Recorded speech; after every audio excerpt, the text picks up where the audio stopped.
So why the vaccines don't work? Eminent scientist, big pharma.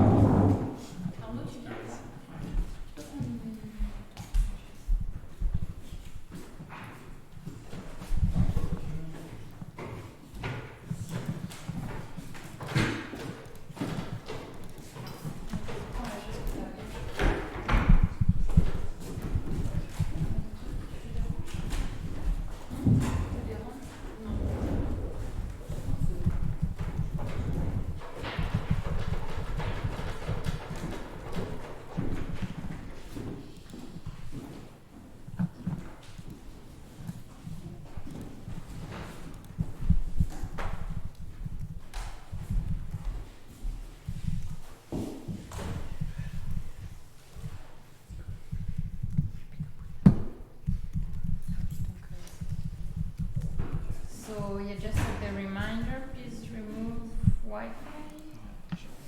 I forgot actually. So just thinking.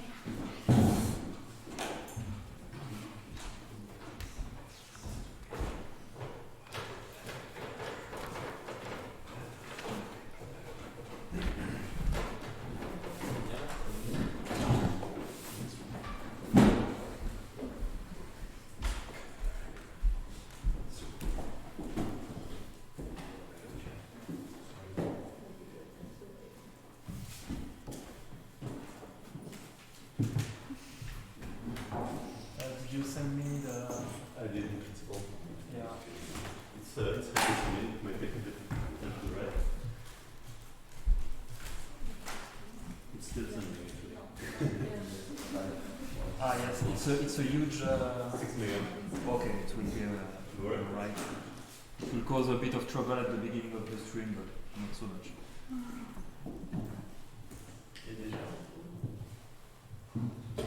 Is there anyone online? Je viens juste de commencer à l'instant. Mais là, dans le screen test que j'ai fait tout à l'heure, il y avait 3-4 personnes. Ah bon? Ouais. Et on leur avait dit que ce matin. Oui, mais c'est des gens qui sont passés au hasard. Ils ont vu la chaîne en ligne. Ah oui, ok, parce que c'est. I don't think it was our actual students. Ah, parce que I c'est also a n'importe friend qui en wanted fait to peut y aller. n'importe où. Oui, après les gens ils vont voir c'est des stocks qui vont partir. Oui.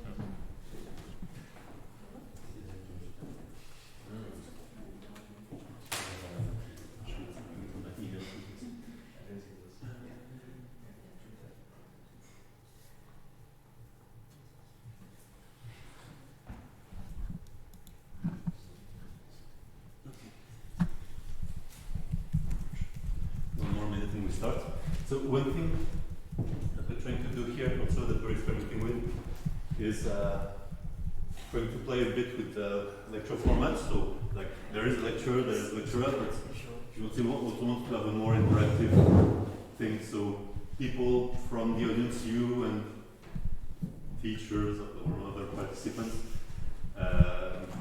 can chime in at any moment, can correct me if they feel I'm incorrect. That's all part of the game.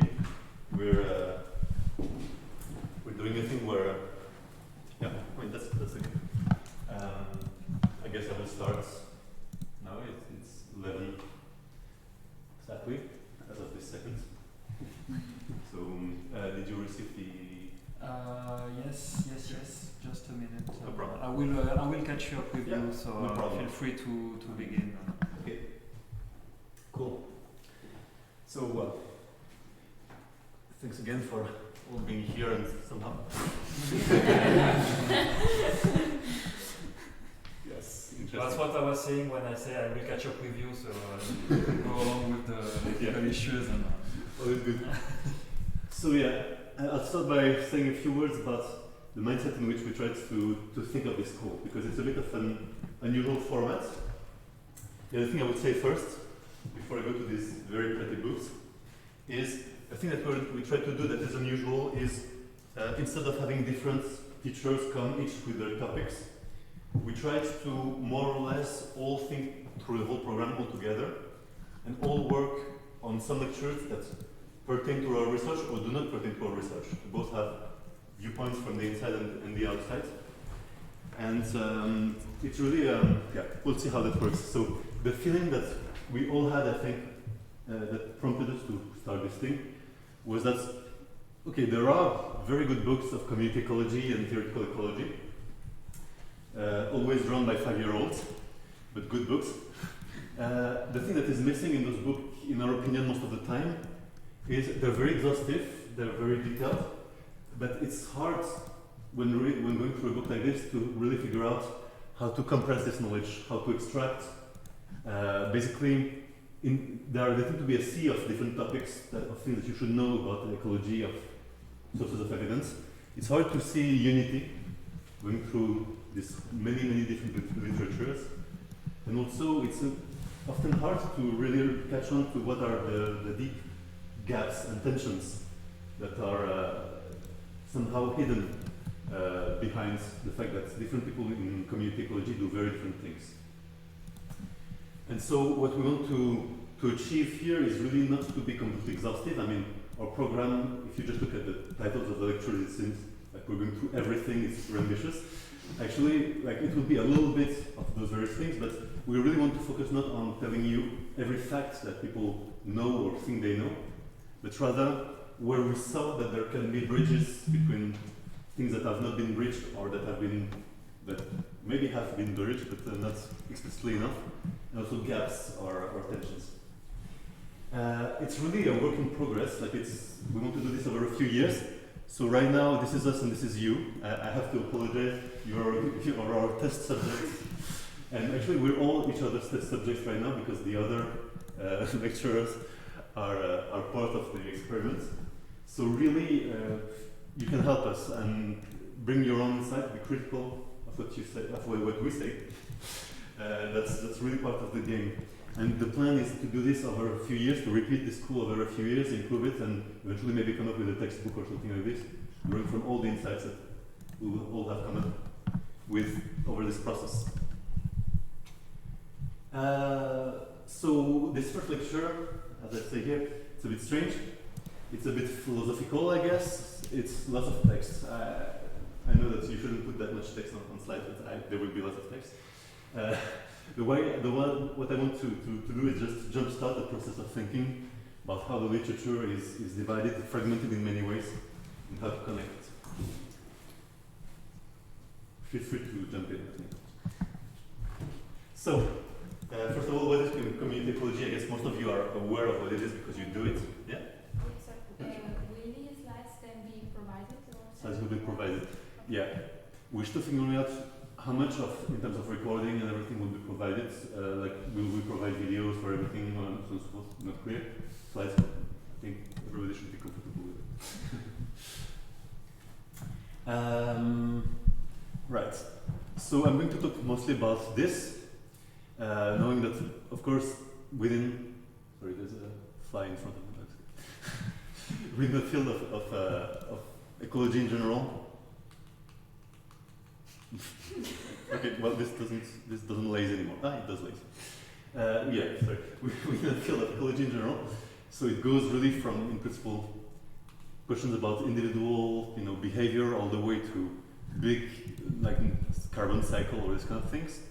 We really want to focus on that level, but it's impossible to do it without connecting to those other levels. So the level of individual behaviors, population-wide demographic phenomena, and also impacts from the larger things.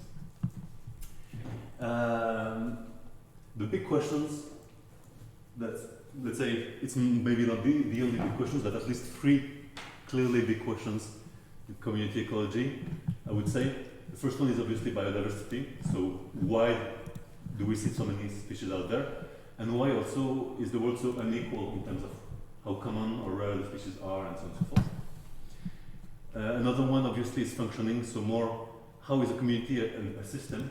How can you think of this as a system where things play different roles? And the third one is really about more dynamics, so how things change through time. And many questions of interest are actually at the junction between some things like this, like question of niches, question of big regime shifts, changes of functioning, dynamical changes of functioning, questions of invasions and extinctions. And I think those 3 questions are 3 themes are interesting because at the end of the day, they really come from different traditions, historical traditions coming together. This really comes from naturalism, from people walking around, going bird watching in the morning, going on beagles and crossing the sea to see all sorts of weird stuff. Functioning, part of it definitely comes from naturalism, but also a lot of the inspiration, it comes more from notion of organisms, from the biological sciences, from physiology and so on and so forth, and the intuition that maybe a community is a bit like a big organism in some sense. And so we want to think about functions and roles and so on and so forth. And maybe, yes? Yeah, sorry, I don't know if it's clear from what you say, but I guess it's in the words, but the idea that, you know, if the ecosystem is an organism, that each kind of species is literally an organ with its own function. Yeah. And that's the, I think, very, I don't know if everyone would agree with that idea, of course, but that's the basic assumption there, right? Yeah, exactly. I think there's this intuition that in some sense, for instance, we need decomposers. It's an important function, and in the same way that an organism needs a heart, an ecosystem needs decomposers or something like this. And I think, like a lot of what we, so thanks, don't hesitate to intervene like this, a lot of what we want to really unearth here are why people have those basic intuitions, why do they think this way, and why do they often diverge on what their basic intuitions are, because a lot of surface debates just come from people having these very deeply ingrained ideas that come from different traditions. And the whole dynamical part of it actually is a much more recent addition. I mean, of course, people were talking about succession and this kind of thing for a long time, but there's been a huge influence in theory of mathematics, physics, and sciences like this that really come with their whole baggage for dynamics. The kind of questions that you ask are not at all the same kind of questions that the other two traditions would ask. So yeah, I think that would be our line. That's really those are different ways of thinking, different questions that we're trying to ask. It's not a property of ecology only. It's not a property of living systems only. You could be a naturalist of inanimate objects. That's being a geologist. Like I'm doing natural history of rocks. Why are there 4,000 species of rocks? Why can I find phlogopite in Lake Onega? I really love the name of phlogopite to this example. So why do you find phlogopite in Lake Onega? Those are questions that are very much like natural history. They are not questions where math would help at all, or not in any obvious way. But then, of course, on the same objects, you could be doing physics and mechanics and these kind of things. And then, of course, you need math, you need questions of motions, you need these kind of things. So what I want to convey really with this slide is it's not obviously a property of the object. It's not that life is intrinsically different and that's why we work on it this way. We could work on rocks in the way that we work on life. It's just asking different sets of questions, really. So, I guess this brings me to the question of innocence. Okay, we can see that there are natural reasons why the field would be fragmented, because you can ask very different questions on the same object, even just on a piece of rock. It happens that within ecology, also please tell me to slow down if I'm just rushing. Within ecology, I guess there are a few reasons why we can understand why there are many literatures within ecology that don't really talk to each other. One of them is really each study system has its own tradition. If you're from forestry, if you're from fisheries, if you're from health or microbiome, those literatures essentially don't read each other, except in the really generalist journals. They have been founded by different people. They are asking different questions about their systems. It's not obvious that they should. It's not obvious that the questions that you ask on a forest make no sense in fishery. But it does happen that in practice people don't usually do that.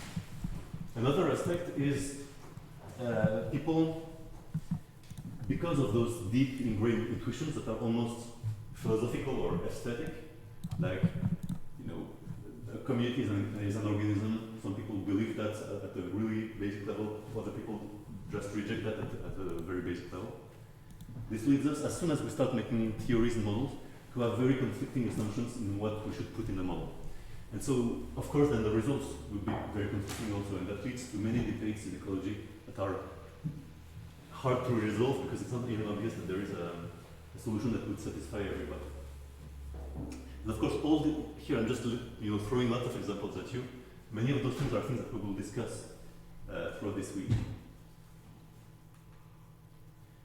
Another thing is, with the kind of models that we do, depending on the kind of models that you're trained to do, the kind of math you're trained to use and so on and so forth, and how you apply it to ecosystems, there are different habits that come with it, different also assumptions hidden in the fact that you use a Lotkawotra model or you use a neutral model, an ecological niche model, these kind of things. And finally, it connects to everything that was above. There is a tendency for the relationship between models and phenomena to be really a one-to-one thing. Like each paper tends to propose, their own framework, their own theory, their own model. There's very little cross-validation of, can I use the same theory to answer, the questions in fisheries and in forestry? Can I use multiple theories to try to get the same answer in one phenomenon? It is never done, but it's definitely not the dominant trend in the literature, for better or worse. Yeah.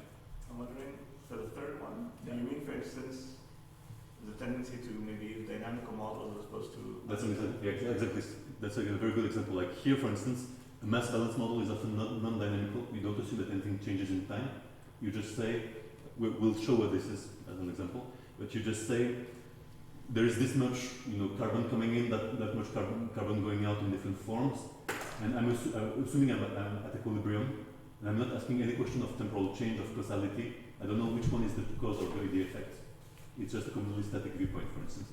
Whereas some people who come from, like Lotkawotra, from applied math, from physics, tend to think really in dynamical ways.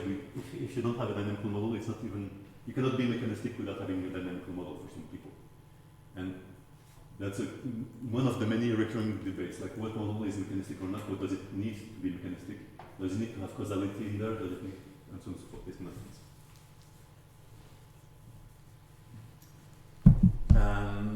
And I think the consequence of all that is, I'm saying this in maybe a bit provocative ways as part of the game, so don't be too offended, but or don't take it too seriously, I would say.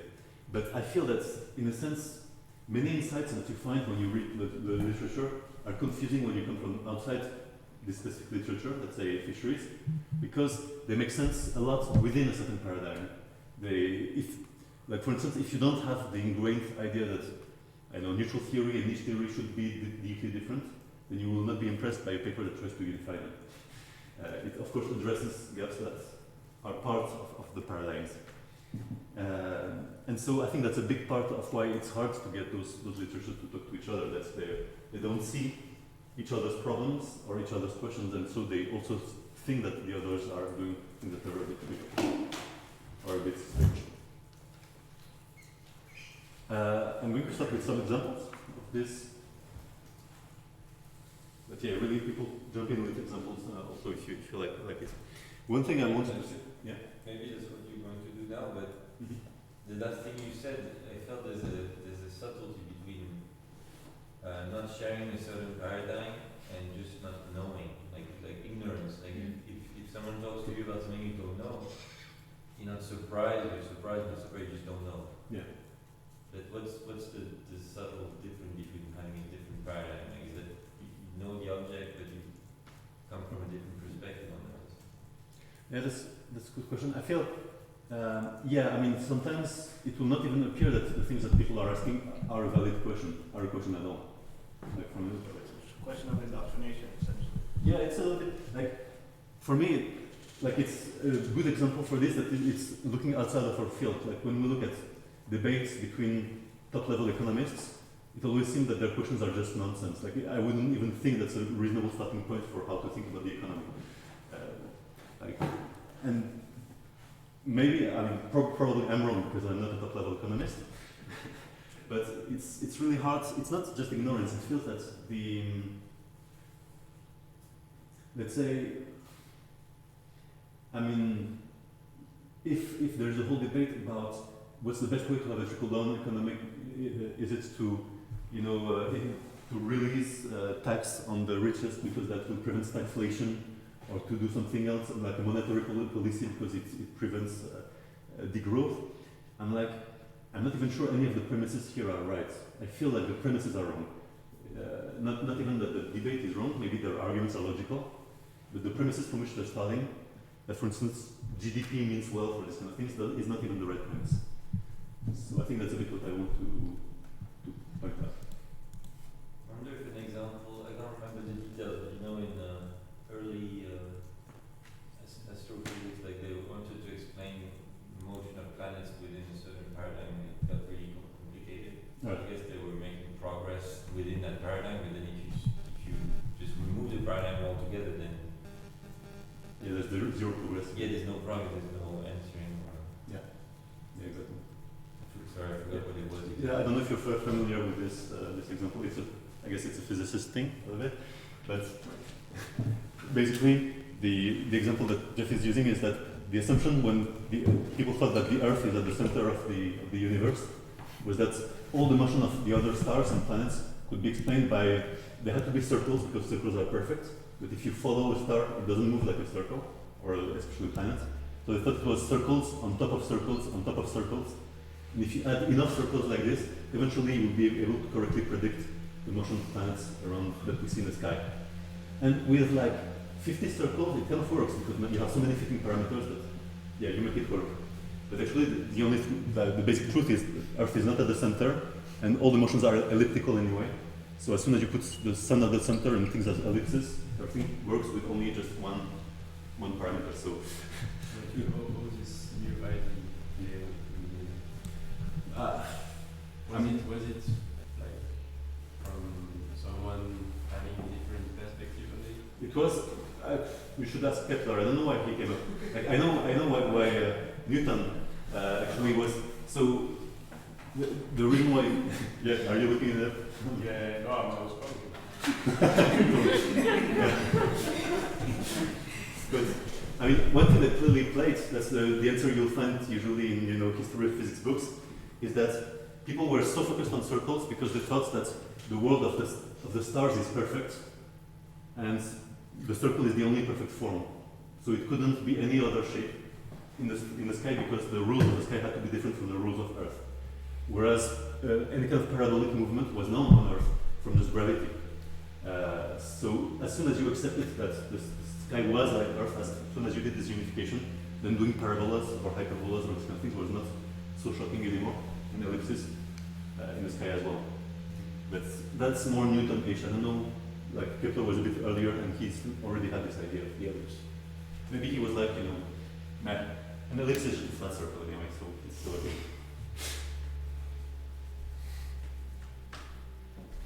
So I'll switch to ecological examples of this. We can keep this going, it's not a problem, but we have plenty of time. So I just want to start with a quick question for everybody in the room. I give you a few bare facts. If you know this example, please don't contribute. This specific one. Otters eat sea urchins. You're probably aware, or maybe aware. It's a classic study system. Here are two sets of islands, and on the right islands there are many otters, and on other islands there are only few otters. So who thinks that there are more urchins in the rat islands? As a quick show of hands. Okay, we have 8 people. Who think there are more urchins in the other islands? No one ran. That's pretty good. Actually, there are more urchins in the other islands. The basic expectation we might have is that there will be many otters in the rat islands because there are many urchins. In fact, there are few urchins because there are many otters. It turns out to be a system where it's not at all controlled by the resource. The otters, they move a lot, so they can go and feed somewhere else, and they have completely devastated all the urchins that were here. So you actually get completely negative correlation between the presence of urchin and the presence of otter in these systems. And the thing that's funny is that those two options, what people tend to call either bottom-up, so there are many urchins, so therefore there are many otters in the same place. What people call top-down, so there are many otters, therefore there are few urchins in that place. those two assumptions are taken as completely for granted in different literatures. Like typically, if you know our star theory of consumer resource competition for plants, it's completely in the top-down idea that the plant that survives is the plant that drives the resource to the lowest level possible. So where you see the best plants is where you will see the least amount of resource. Because if it does that, then it kills all the plants that couldn't survive on so little resource. So that's what makes it the best competitor. And that's just taken as an obvious intuition. But here, because I took a more classic food chain situation, most of food chain theories, especially the historical one, tended to be very bottom-up, where we think consumers go where there's lots of food. And therefore, if you want to predict where a consumer is, you should use its food to predict. So that's one example.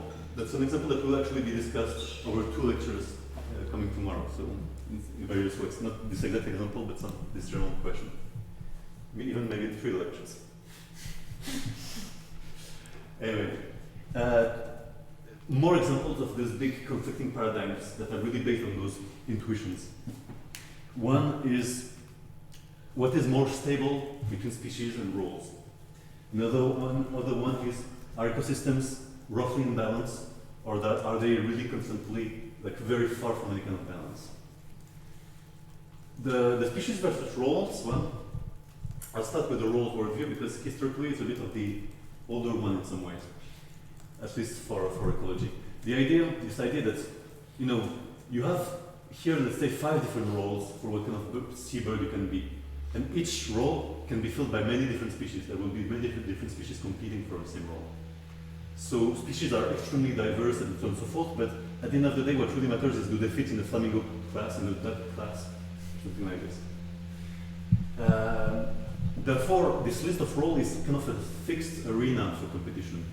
Roles don't change. They change on an evolutionary timescale, but not on an ecological timescale. And the most salient question is really coexistence. How can we have this many species when there are so few roles? The kind of evidence that would bring this worldview as kind of make it feel obvious is convergent evolution. You probably know the example of marsupials in Australia filling the same kind of niches as placental mammals in the rest of the world, because there was no competition between the two things, so they just evolved to have marsupial flamingos, and so on and so forth. Another source of evidence for these kind of things is the fact that in many places in ecology we see trade-offs between different strategies or traits. So for instance, you can be a tree that has big leaves, or you can have puts a lot of energy in those leaves, or be a tree that has much thinner leaves but maybe grows faster or something like this. And this suggests it's like being a flamingo or a plover, right? It's different roles that you can occupy, and many different species will occupy the same role. I just have a question for the convergent evolution. Yeah. You said that there would be convergent evolution between species who are not coexisting in the end.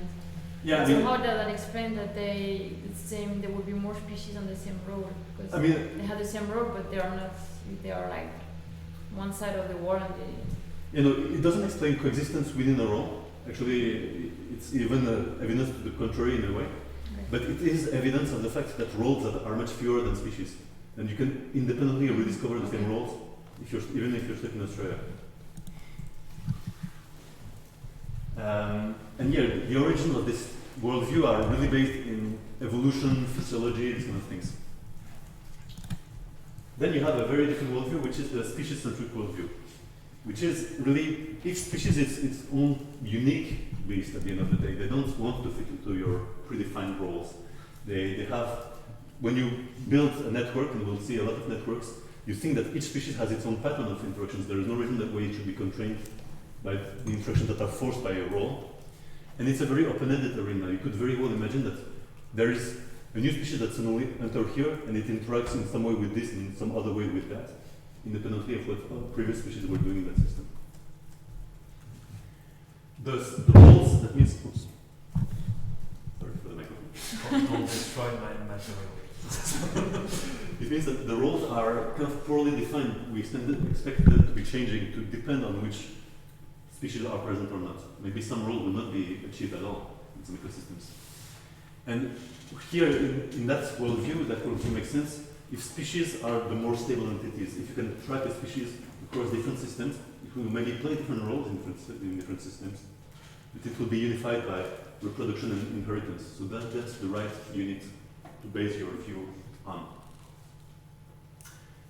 Among the evidence for that, I will just take one example, is that the trait-based explanations that I was mentioning before, they're very nice. They do fail to explain a lot of the variance that you see in the world. Like lots of species that seem to be varying in a way that you don't explain easily by a simple trade-off between being a flamingo and a duck, or being a big leaf tree and a small leaf tree. And it seems that when you put lots of species together, just by sheer value of biodiversity, you see some impact on the ecosystem. That's a very debated thing. It's also a bit ideological because many people want to say that biodiversity matters, that we shouldn't kill, just keep one duck, one flamingo, and one of each. But this is not okay. We need more diversity than that. So a lot of the research on biodiversity effects is a bit in this ideological mindset, but it does look that it's not unreasonable to say we don't understand what all those species, how they're unique, but they're doing something unique because when we put all of them together, we tend to see more total biomass, more total functioning. It's not sometimes. And here, the origin of this worldview, it comes much more from complex systems, dynamical systems, a very reductionist, more physics-ish viewpoint, in some way, like the network thing, where I would say basically, at the end of the day, if I want to summarize those two things, I could say the role of viewpoints is a kind of subtractive viewpoint. I assume that the system exists, it has holes to be filled, whereas the more network-ish viewpoint here is much more of an additive viewpoint. Each species, it can come sometimes, maybe it will not be there, it will combine in all sorts of ways with the others, and something emerges of this, but there are no predefined boxes for it. So is it like more dynamical, the second one? Like the first one would be more fixed, like we have changed? Like I mean, you could in principle do dynamics here and do statics here. Actually, we will see examples of that. But I would say, in fact, the second one dominates the kind of dynamical models we do, because physics thinks like this much more than it thinks like this. So it's more paradigm. Yeah, it's more the paradigm of physics, mathematics, of dynamical systems, and so on and so forth. And because a lot of the math that we do is borrowed from dynamical systems, it would be this kind of math rather than any kind of math where we could have really a theory of what a role is. I don't even know how to define a role mathematically. Whereas I know how to define a population and its interactions over time. Or you could define a role as just as a variable as you would define species. Yeah, but then that doesn't capture what is interesting about the role, right? What is interesting about the role is it says something about nature. It's not just any box. It's a box that reflects something about the natural world. Whereas in a network perspective, I could say what matters is just populations and interactions, and it's plus or minus signs. It's things that change over time. But yeah, it's much more abstractable, more easily at least at this stage of our work. But isn't most dynamical models like just the role, like use the role stuff minus the role for the basal species, and then all the one fed, and after feed the role, you can't feed the role die off?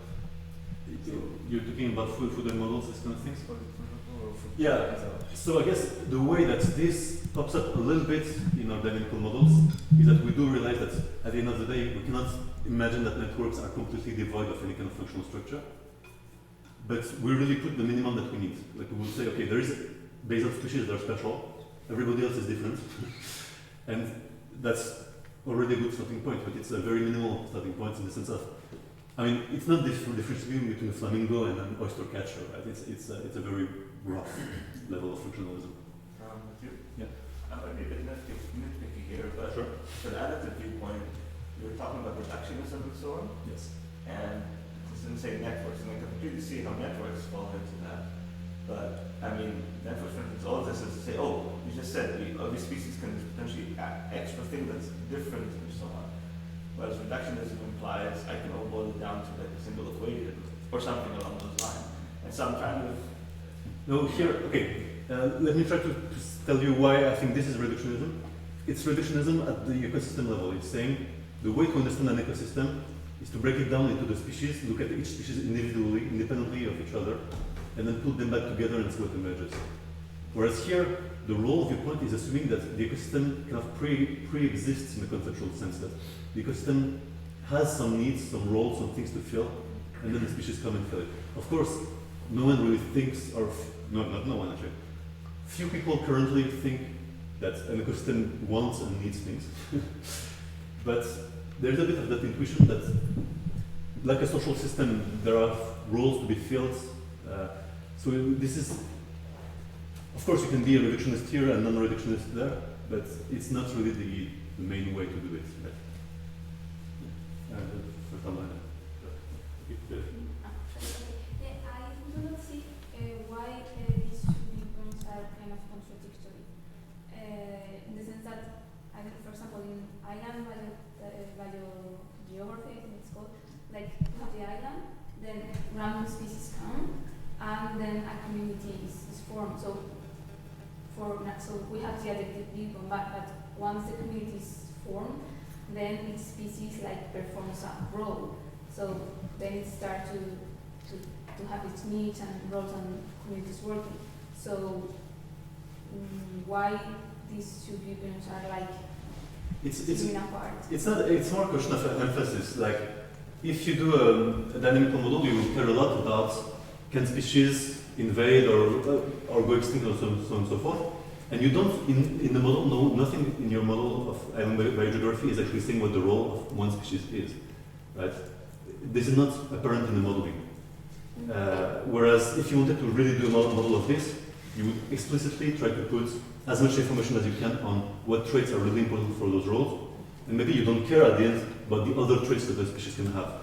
Like you will ignore some of the individuality of the species to focus on the traits that really are important for this role or something like this. Can you give examples of roles, please? Sure, absolutely. Yeah, maybe that would have been better too. So I think it's better for me to come back to to this one. The thing that is the most obviously a role, the two ones that are most obviously roles are producers and decomposers. Right? Those are things where, like being a consumer, you could say that's a property of me. I need to consume. It's not really something that helps the others, maybe. But producing and decomposing, it's clearly something that helps the system in some sense, that helps many other species. So it really feels that, and actually people who think in terms of roles are often people who work on that level of the ecosystem. But like usually in a network you would have a box. I mean, not always, but you can have a box for decomposers, for instance. Yeah, but the fact that you reduce this to, you have a whole network of, okay, here are owls and things and wolves decomposers. And decomposers. Yeah. Of course, like we all have the feeling that those two things should coincide in some way, but it's just that people do either 90% one, 10% the other, or 90% the other and 10% one. It's really. If I can further that, I think you chose not coincidentally probably the two easiest sell. Like it's the easiest to sell these two roles because they're so evident. Yeah. And so it's hard to argue against that. But one can try to talk about 10 more auxiliary roles, if you will, or whatever, and those. And then some different people will start saying no, yes, and so on, right? That's the point. Absolutely. So I guess the question is whether you just imagine, really the baseline is that there are these different roles and we are fitting them, and there are this axis of what you just showed about the birds and the matter, that's the baseline. But there is this axis, or one really organizes everything, or it's not really the central. Yeah, just to rebound on that, and there's a question, like a role that people do not agree on is, do we need apex predators to regulate the system? Does the system need to have top predators that bring the herbivores down or not? That's very debatable, right? Whereas producers and decomposers people tend to agree on it. Questions? No, I wanted to say that an evidence of these two opposing views is that usually, for example, the example Violeta was giving by the island biogeography, it's true that then species have roles, but you look for those roles afterwards. They emerge from what happened, and whereas the other option, you start from there. You assume that there will be roles. Yeah. Thank you. That's exactly for me. Like the litmus test of reductionism is saying I know the individual parts and I will see what emerges of them. Right? Versus saying, I know what the system needs, and then I will see who comes and fills it. Those are really two. Yeah. Are we not looking at the extremes of one continuum? Yes, I of mean, here we are looking at one dimension of the niche, which is like the way they fit, but you could have another trait, which is, I don't know if they're active day, night, and have more and more traits, and at a given point, like if the niche is so complex, then you end up with a species. So, and we don't know, as you said, how to deal with the really complex niches, multidimensional niches. So one abstraction of that is to have a single species. So I feel that these are two extremes view, and as we pointed out, sometimes we are in the middle a little bit. Yeah. Yeah. For sure. Not in the middle exactly, we are more on one side, but we use stuff from the other side as well. Yeah, but I think it's worth saying that basically the viewpoint for which we have a generic way of doing models is the reductionist one, whereas the niches and the functions, they have to be put by hand a bit in our models, like a bit shoehorned, because we don't know exactly what it means mathematically. We don't have because the math for reductionism comes from other fields, we have it, but the math for biological function doesn't exist yet. In some sense. I mean, I think that's, yes, but it feels to me like the network one is a bit potentially us lying to ourselves in a sense. I mean, essentially we might be asking ourselves questions that are a bit easy enough,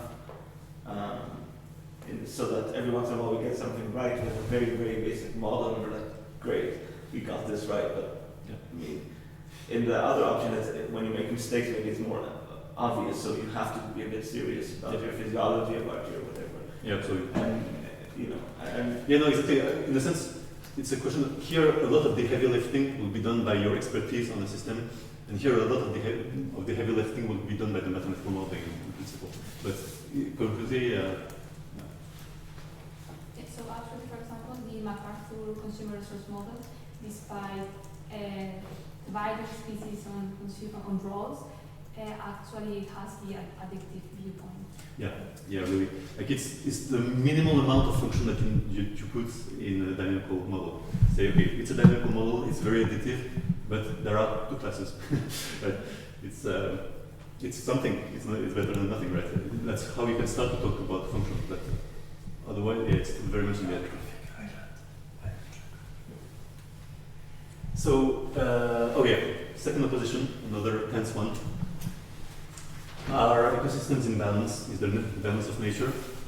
Or are they aesthetic? So there is this viewpoint that I think lots of people do hold, that when you see a structure, when you see diversity, when you see biomass in an ecosystem, it's a property of the community is somehow regulated to have these values.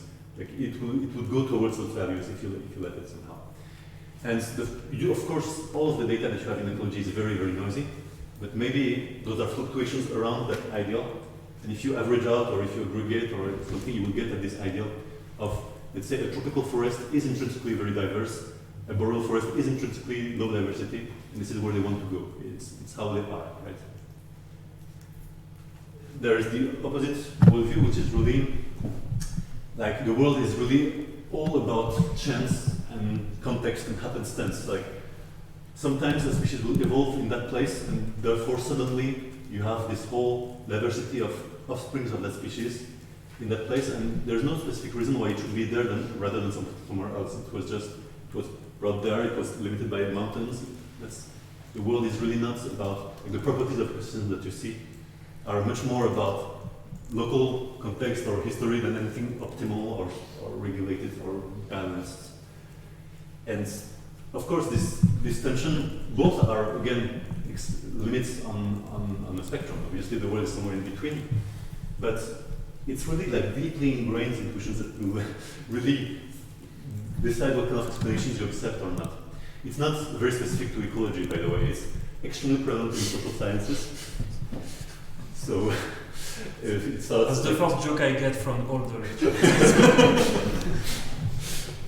Like for instance, like this balance viewpoint in the social sciences is prevalent in lots of economic theories, this unstudied worldview is prevalent in lots of historical and sociological theories where we think that everything is about, by chance, someone founded science non-profit in the Pyrenees, and there is no equilibrium value to this, to the presence of this, right?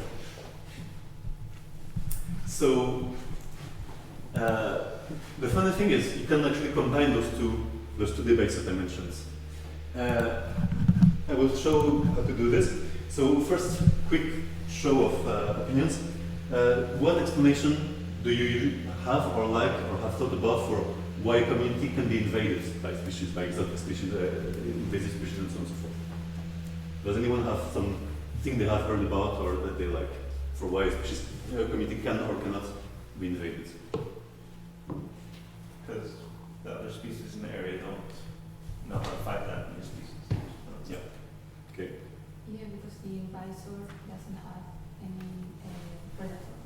Right. The predator release, pathogen release, these kind of things. Niche preemption. Niche preemption. Environmental change. Yes. All kind of disturbances and stuff like this, absolutely. That's a few good ones. Right. Just competition with like too many of those species that live at the same place or even like are a bit aggressive because they're already like everywhere possible. Yeah. If there's no like river banks available because there's so many dragonflies already fighting. Yeah. Perfect. Thanks.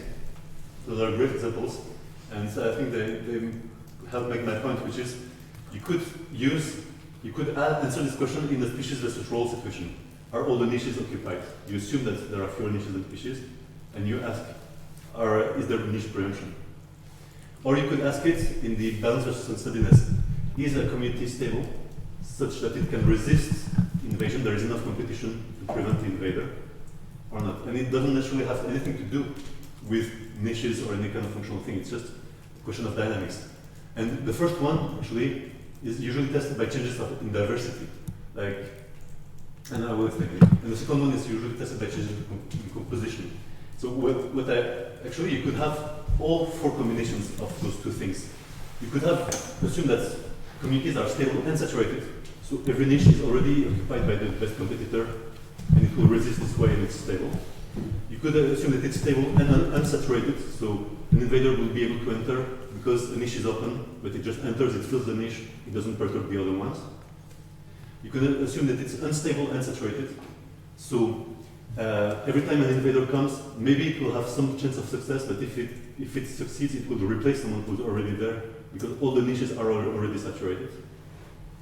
Or unstable and unsaturated, which is every time an invader comes, it's just you throw a coin, maybe it will kill, maybe it will come, maybe, all sorts of things can happen, and there is nothing fixing exactly what happens to the community. And I think all those intuitions are present in the literature, in different places. Excuse me. Yes. A situation whereby a new species arrives in a community. Yeah. To us, outside the system, thinking it's an invader. But the system may have its way of creating a space for it to fit in without even compromising the integrity of other species in the community. Yeah. Does any of these combinations capture such a scenario, or is there a way of assessing such a scenario in the real world? Yeah, I think it would be, so I think it would be an extension, it could be that actually niches were never filled by any species before, they were just open for grabs. So it's a bit of a question of a philosophical viewpoint, or do you think that the niche is created at the moment that the invader arrives, it just finds a new niche that it can occupy? Or was the niche already there in principle, but just not occupied? But yeah, you do have this possibility, thinking that the invader has to be a bad thing is just a very human-centric viewpoint.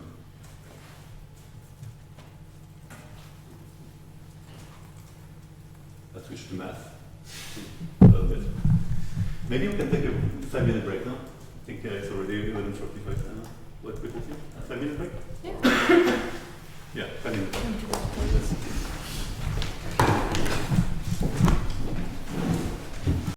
Before we restart formally, during the break, I had a quick chat with Mark, who brought to mind.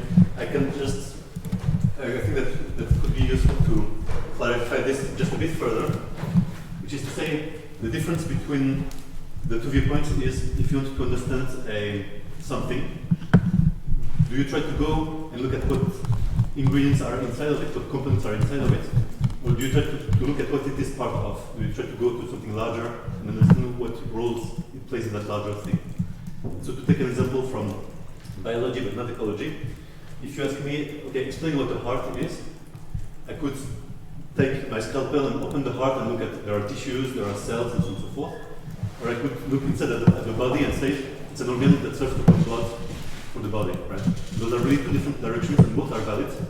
Both are good descriptions of the world. They're not opposed, really, but they're really going in different directions from the same starting point.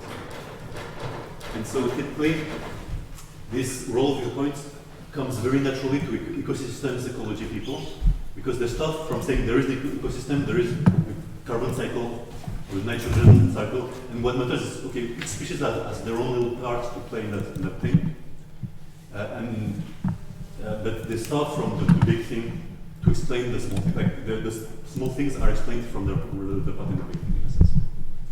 So yeah, that was a way to recapture that. Now everybody's here, so I'll move on to the next thing. Next thing, a little bit of math. So one thing that's been troubling to me as I entered ecology and was it really feels when you enter literature like there are infinitely different models, like really as I was mentioning before, every paper proposes a new unifying framework for this or that, a new model and so on and so forth.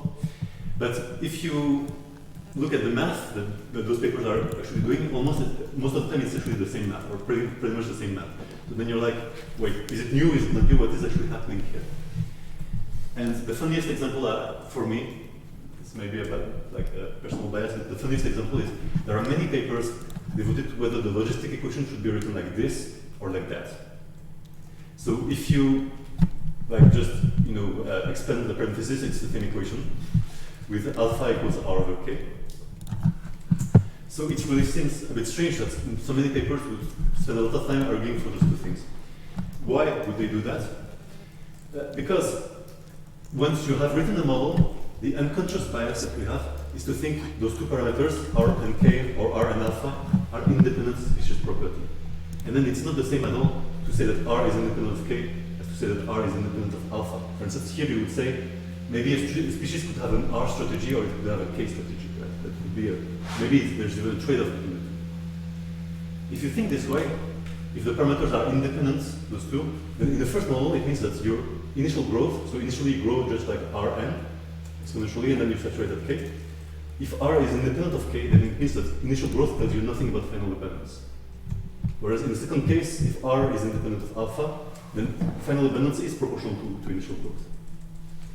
And the first one is actually a bit shocking to many people, because if you do evolution or population genetics, if you do evolution or population genetics, usually what you measure as a measure of fitness is growth in the exponential phase.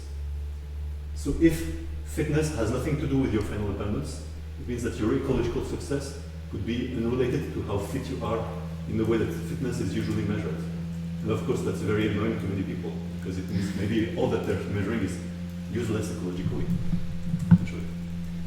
The other thing, whereas of course in the second scenario, and this is much more liked by evolutionary people usually, in the second scenario, obviously if you have good fitness, then you will have large abundance at the end also. Also, alpha feels like a property at the level of the individual. It's how much an individual of that species interacts with an individual of the same species. Whereas K feels like a population level property. It's the total abundance of your population. Many people feel like it's okay to be selected on individual level properties and not okay at all to be selected on population level properties, because that would be group selection. And so, again, it feels like this is the same model, but just because of the way that you interpret what the parameters mean, you get completely different results, or different predictions or viewpoints, worldviews, I guess. And so, really, I think this simple example, I like it because it illustrates first as to be able to really navigate the literature. It's really useful to use math to realize this is the same model. Usually it's a bit less obvious than here. But also realize that what people mostly mean by mathematical theory is usually the assumptions that you put around the model. How do you interpret the model? For instance, do we assume that those parameters are independent things, that they can really be varied between species? Or are they connected? Because, for instance, in this, if R and alpha are independent, then R is connected to K. But if R and K are independent, then K is connected to alpha. Like, it's really statements about what here is a trait or an ecologically relevant feature. Is there one that seems more true than the other one then? Honestly, I have no reason to assume that one is more true than the other, in principle. I would be equally comfortable with both, I know. Does anyone have a strong opinion about this one? You okay? You're asking about the assumption that they're independent. Yeah, let's say, do you feel that one of those two models suggests a better worldview? Maybe from the independence of the parameters or something else? To me, it's hard to imagine because I come from more of the mathy thing, so the only thing that's staring me in the face here is this is the same model, this is the same model. I can't really imagine.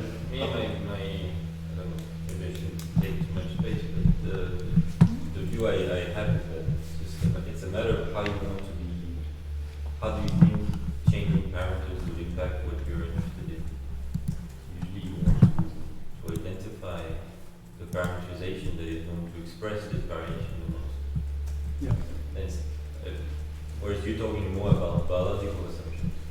Yeah, I mean here I'm taking evolution as a contact because if those are independent parameters, then it also means that they can be independently selected. At least that's how some people think about it. So are you selected on R versus K or are you selected on R versus alpha? And that could give you very different results for what selection actually does.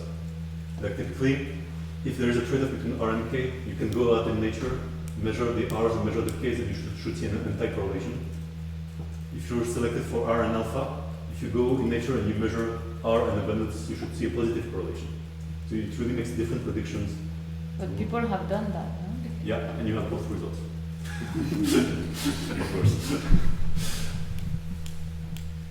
Even funnier, I should have put that actually. I reviewed the paper, it's on Barbier, so you can go read it, where they showed that it's a simple nutrient limitation in bacteria. At low nutrient, K is proportional to R, and then at some point you increase the nutrients and R stops increasing, but K keeps changing. So it's like initially R increases the nutrients and alpha is constant. And then you reach a level where R becomes constant and alpha keeps changing the nutrients. Yeah. Everything is possible. I'll do this. Second problem. Do I want to go through this? Honestly, time is going just fast, so I'll just bypass it. Problem 3. A thing that was a bit painful for me to accept, to live with, is our mathematical models always, often feel like they have a hard time being precisely predictive compared to other fields. And there's something to understand here.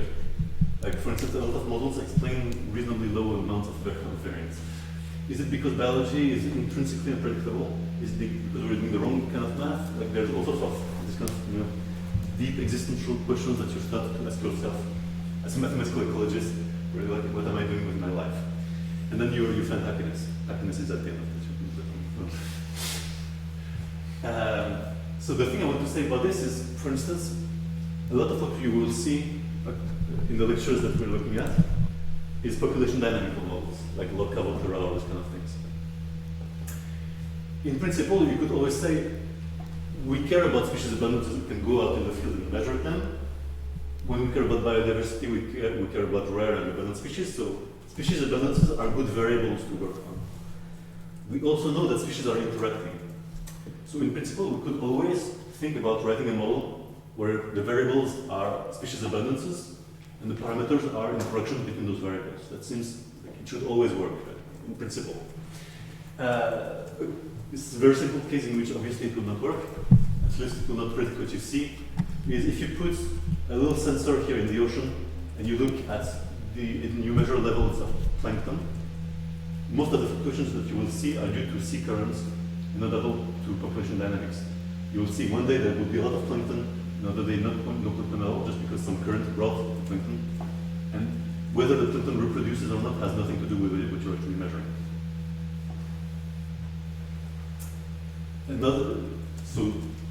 Another possibility is, imagine that I'm a very bad biologist, which is true in this case, and I would just want to group all the life forms by color, because it seems like a very measurable property. Abundances are measurable. What is more measurable than abundance? Color. I can just point a video at my forest, measure how much green and blue there is. And so I put the red birds with the red octopi and the blue birds with the blue flowers, and I try to write a model for that. So there are good reasons to expect that there's no, this model will not predict anything. It will not work. Maybe, no one ever tried this that I know of. So maybe we have a later paper here, but I will not stake my career on this. One place it might work, by the way, is photosynthesis. Here we have a reason to care about the color, but usually not enough for birds. Good news! We have food. Food is coming. So I think those two examples suggest how population dynamics might be the wrong approach sometimes, which is that grouping all the individuals in a species, measuring their abundance, and trying to write that as an equation over time, it works only if, in some sense, the production is the process really driving the patterns that you're seeing, either in terms of population growth or I will come back to these kind of ideas.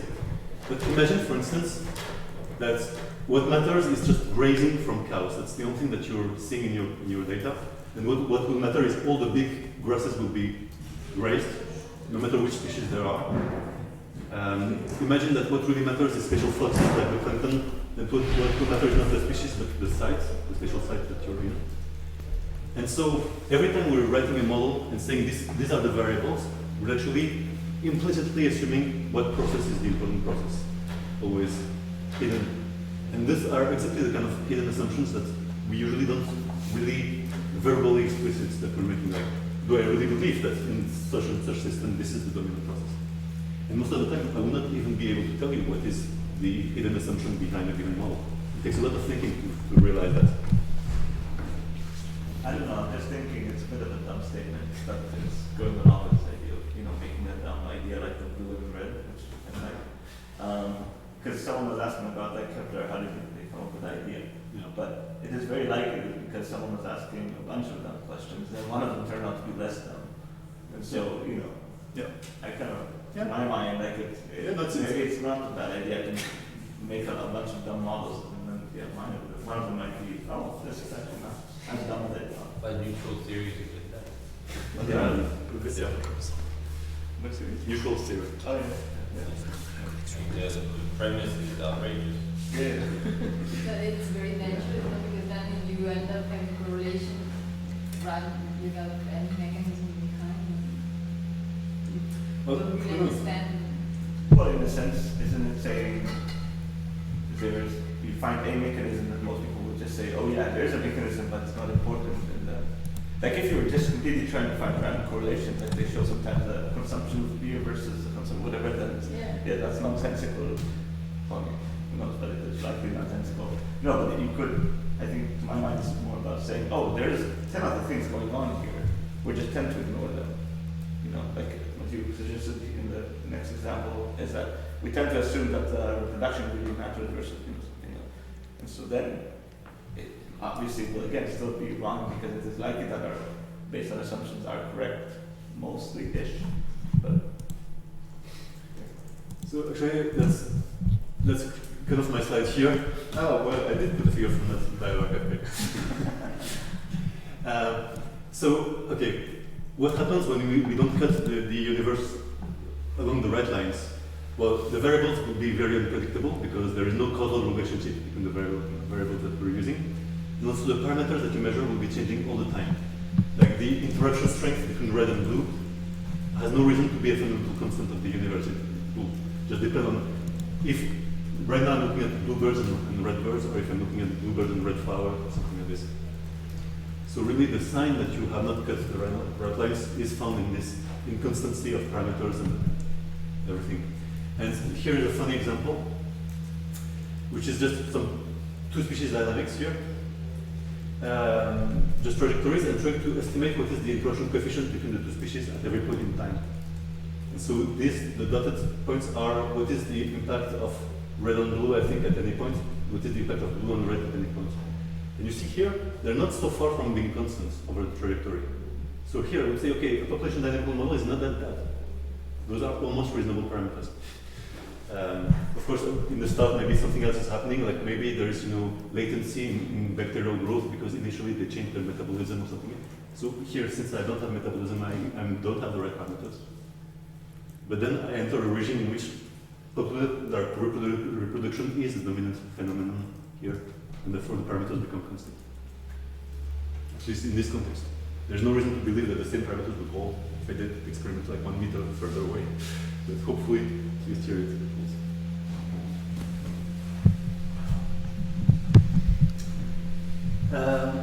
One thing I want to say is that, okay, in principle, that's another, more generally, population dynamics can work. It's not like it's, biology is intrinsically bad. People have been able to design Ecology to really have precisely timed population cycles with different periods and couple them to have all sorts of weird dynamics. So if you want to spend lots of time in a lab using bacteria to make effectively a log-Cabot simulator, you can. I don't know if it's useful, but it's definitely possible. So it means that in principle, okay, actually there's a much better example that we've been running for 6,000 or 7,000 years, which is agriculture, which is that ecology is hard, evolution is hard, but if we really want chicken, we will make it happen. You can grow, at least, maybe that won't last for centuries, but we can quadruple the size of chickens despite all the evolutionary complexities. We can have billions and billions of chickens if we really insist on. So it's not impossible to drive a biological system into a regime where things are in a sense simple and controllable. Maybe it's not their natural state of being, maybe that's not where they want to be, but it's not impossible in principle. So that means that, okay, that means that maybe population dynamics or some other kind of modeling can work in the world, and if it doesn't somewhere, we need to understand, we cannot just blame it on biology being a mystery. It means that something important is happening when these kind of modeling approaches start to break down. At least that's my gut feeling. Okay. So, at the end of the day, if I'm trying to ask why predictive mathematics doesn't always work so well in ecology, part of it is our fault, which is that people who do mathematical models often focus on things that are not very measurable, not very testable, and so forth. A big part is not really our fault. It's that it's hard to be quantitative because we haven't yet found the right ways to cut the world, or we don't know in which systems the right way to cut the world are along species, along traits, along something else. And so all the parameters are very, very context dependent, except for really the pure biochemistry, like what is the energy I can gain out of some reaction. This is more or less fixed by nature. This is a good parameter. But for in many cases, this is not the parameter that you can use for your models. So I think that does happen a lot in the theories that we do, is we focus on qualitative predictions because those are more robust. Even if the parameters change a little bit, I cannot do the quantitative prediction anymore, but I could still predict big qualitative behaviors, such as, could there be a big regime shift in some ecosystem? Yes, I know that in lakes there can be regime shifts due to eutrophication. I know that in arid systems there could be a regime shift to desertification. But this pushes us, in theory, to focus, or here, this is an example of chaos. It's a nice example actually of an experiment where they control experimentally the level of mortality in beetles, and they can get dynamics to go from stable to really chaotic, as in a logistic mapping, a classic example of population dynamics, single population dynamics. But it's really looking at a very qualitative, could you predict the amplitude of fluctuations here? No, typically not precisely.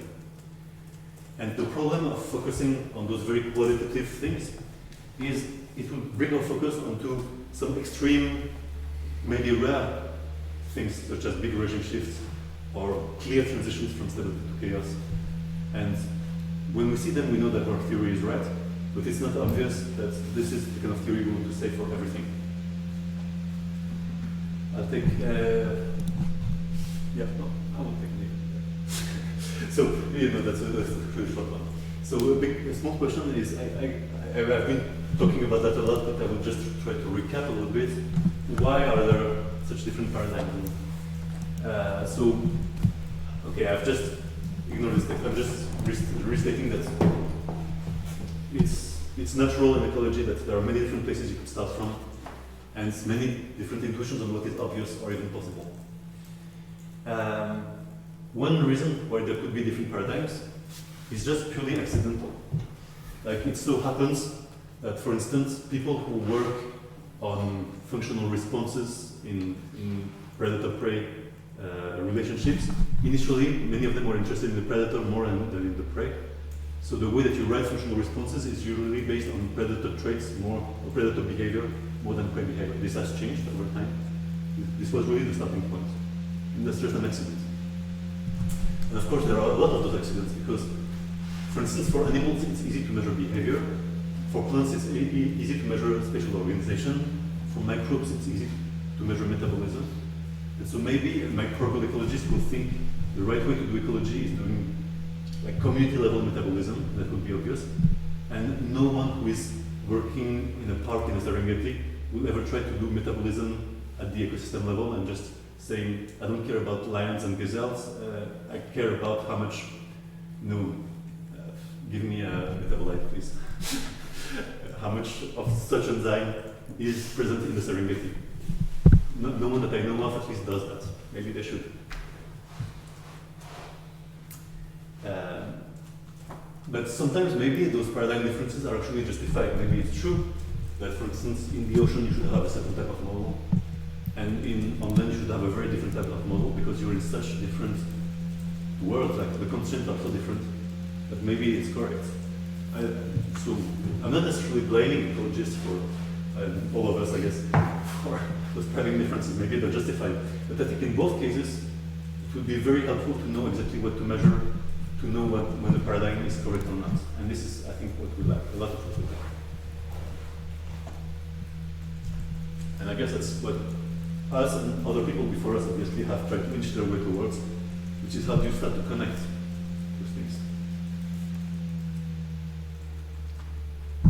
So, with math, it's easy to know how to connect things. Math is good at connecting, so that's the easy answer. First of all, you can use math to show that different looking models are actually the same model.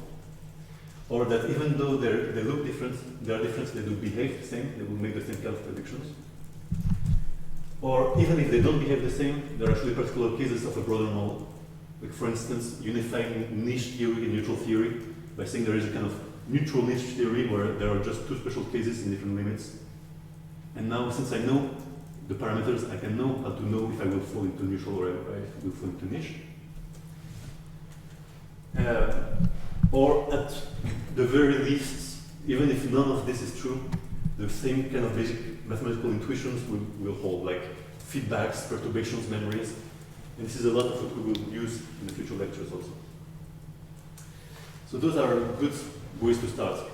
But it's within the mathematical aspect of modeling. Within the ecological aspects, I think what we will try to give you throughout this week, hoping we can do it, is kind of red threads that you can follow across the very different topics that we will mention.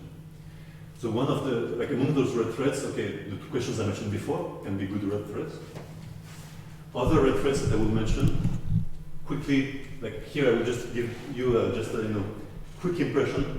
The idea is you see them quickly, they stay somewhere in your mind more or less unconsciously, and they will maybe accrue ideas over the week. And then at the end of the week, we can really think all together about how to systematize those ideas. Those four themes here, and maybe there will be more that pop up. The first one is the idea that a lot of ecological intuitions come from either zero-sum or positive-sum games. So the only cartoon I could find is a terrible thing from management slides. So it's those things. But like a zero-sum game is essentially a game where if one wins, necessarily another has to lose. There is no net gain over everybody. For instance, you're competing for a fixed amount of thing, and there is no way of gaining that doesn't make someone else lose. A positive-sum game is a game where, in principle, you can all benefit. Maybe you all lose a bit, but you can increase the total sum what there is by being multiple things. I have Vietnam flashback from management seminars.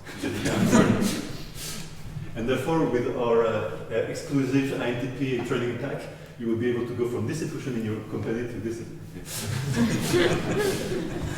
So the fun thing is, this simple distinction, it's really hiding in lots of different debates and concepts that people have. Is ecology mostly about beating your peers or beating the environment? Is it about coexistence or about fundamental niches? Is it about relative fitness or absolute fitness? Is it about frequencies or densities? Frequency dependence or density dependence? I think all of those dualities boil down from this single thing, deep down, that some people think the world is zero sum and some people think it's none as a baseline. What do you mean by relative or absolute fitness? So it's the same idea as beating your peers or beating the environments. Like, is evolution all about relative fitness, which is just, are you a bit more fit than your neighbors? You know, like, oh, you don't need to run faster than a bear, you need to run faster than your friends. or is evolution more about solving problems? Like, you know, inventing photosynthesis, that's a very positive something. It's not about beating the other little algae. It's about suddenly there's a new source of energy that everybody can benefit from. Not everybody, but you. No, yes, exactly. Like benefit and good for the environment is like a very subjective. I mean, in the sense that it allows suddenly many more things to grow, right? It's not necessarily that it's good in any moral sense, of course, but it's that, like, really, like, people who do molecular evolution, for instance, they have, like, people who do evolution of proteins or stuff like this. In proteins, fitness is perfectly defined, is how fast do you catalyze such a reaction, or how resistant are you, robust are you to some stretch. There's no question of do you beat your peers. It's just you're objectively absolutely fit for this specific task. And so when you come from molecular evolution, you really think of evolution like a process where, sure, there is competition on the edges, but what really matters is the big evolutionary transitions where we discovered new niches entirely, new things to do entirely. That's what is interesting in evolution. Not being a slightly better bird, but going from I'm a dinosaur to I'm a bird, you know, I fly suddenly or something. Or I'm a mammal and suddenly I'm a whale. Or like, that's, No, I just want to make a comment related to what Alma was saying earlier about, in another context, but about the fact that there's a dichotomy about this really more of a gradient. yeah. And of course, this is again the case.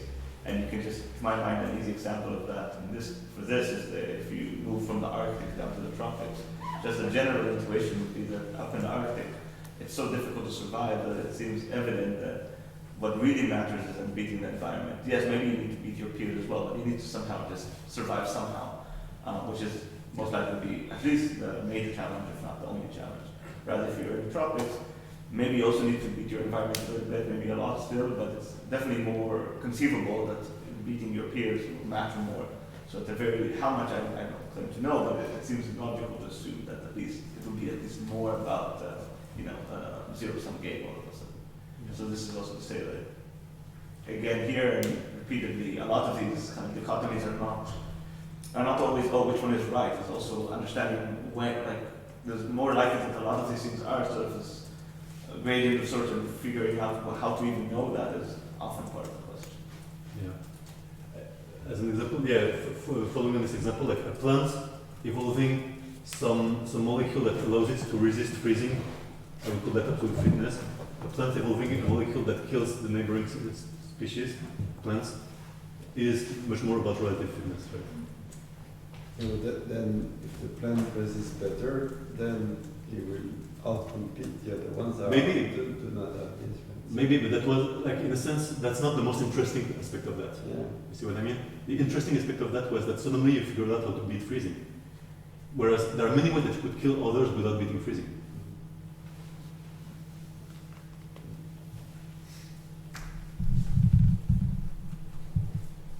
So, this is another, I'm not sure about the order in which I'm doing.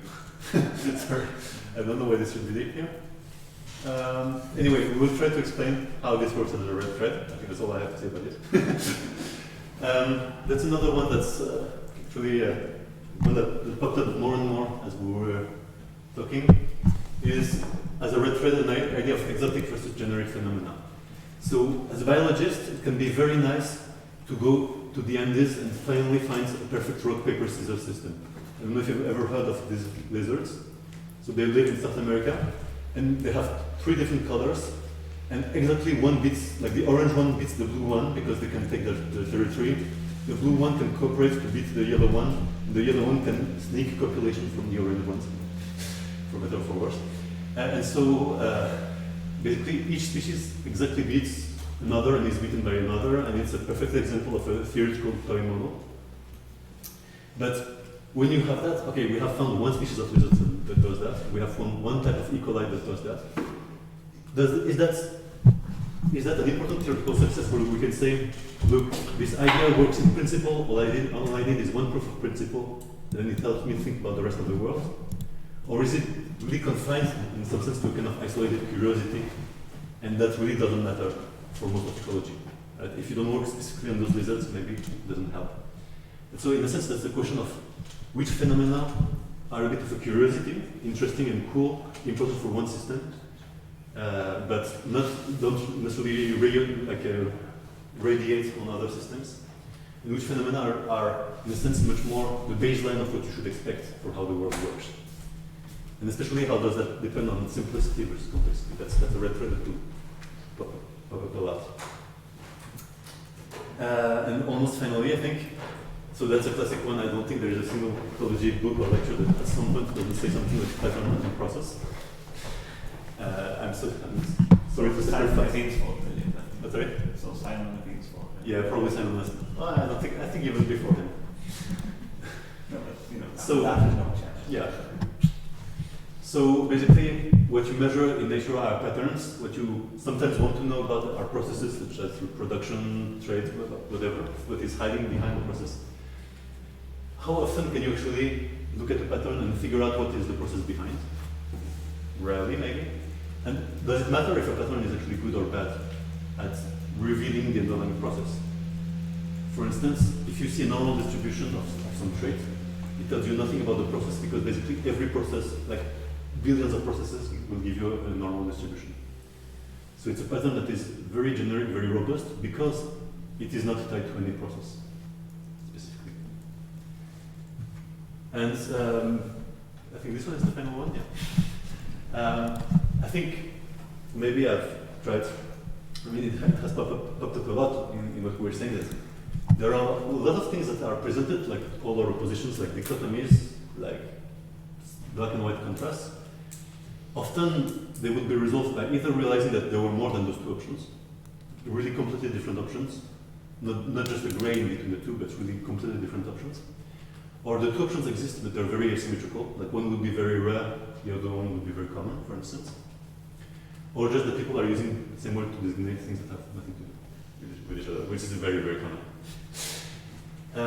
And so the question I want to ask at the end of this whole process of throwing lots of philosophy and words at you, until it's lunchtime now and we have to wonder about what we're doing with our life, even if we could unify all that, is it just for our intellectual curiosity, or will it actually tell us what to go out and measure in the field, what kind of experiments, what kind of quantities? And does that help us only with broad trends, like macroecological stuff, the signification, or does it help us to really understand particular systems? And these are questions I have no answer for. I mean, I have some hopes, of course, but no answer for, and I think that's something that will emerge from our discussions and maybe the following years of future iterations of this school to try to answer this the best we can. And those two suggestions those two questions came from me reading those blog posts yesterday night. I don't know if you know this blog, but it's a fun blog. It has a lot of those big questions. It rarely has the answers, because no one knows them, I guess. But as part of your reading for this school, I will make a few suggestions. And so to conclude, I guess, we're done with the introduction. Here's the plan we'll go through this week. I guess you've seen it already. But so, I don't know if I want to say anything specific with this, except the fact that we will be covering a lot of grounds. Those red threads will pop up in most of those things. And then the very last lecture will be quite different because, as Noah mentions, on the afternoon of Friday, after 8 and 9, you will be strongly encouraged to think yourself about how to draw unifying threads and ideas from everything that we've talked about throughout the week. Lecture 10 will be about you and us both proposing things that we have come up with. We have some ideas here, but honestly, we will discuss also a bit what has been proposed in the literature as well as the unifying framework. But I think at the end of the day, no one really has the answer, is the conclusion, so we have to make it. And with this, sorry? Yes, exactly. So yeah, with this, thanks, and let's have lunch.